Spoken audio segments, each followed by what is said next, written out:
Descente des enquêteurs de la commission anticorruption au head office de la Mauritius Housing Company en début d'après-midi. Cela fait suite à une vingtaine de plaintes enregistrées pour mal-donne sur les emprunts accordés par la MHC. La commission dispose de plusieurs informations à l'effet que des mauvais payeurs auraient continué à bénéficier d'emprunts mais que la MHC aurait également alloué des emprunts fictifs durant ces 10 dernières années.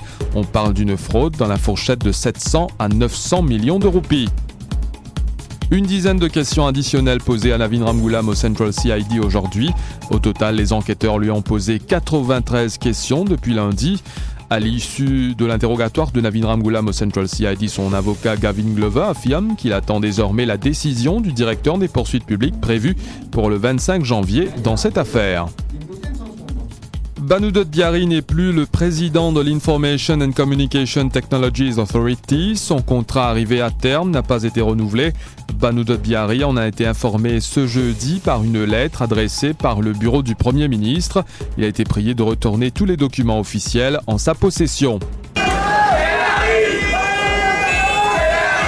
Les pompiers sont descendus dans les rues de la capitale cet après-midi. Ils étaient plus d'une centaine à dénoncer leurs conditions de travail, mais aussi celui qu'ils qualifient d'incompétent, le Chief Fire Officer Louis Palen. Les soldats du feu réclament sa démission.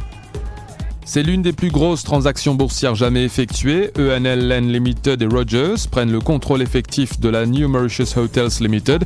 Cela signifie que leur participation dans les actions au sein de cette société s'élève désormais à plus de 30%. On termine le Flash Télé Plus avec ses conseils prodigués par le senior appointed judge. Eddie Balancy s'adressait aux 22 nouveaux avocats qui ont prêté serment ce jeudi. Un avocat doit avoir du caractère et il ne doit pas considérer son métier comme un business.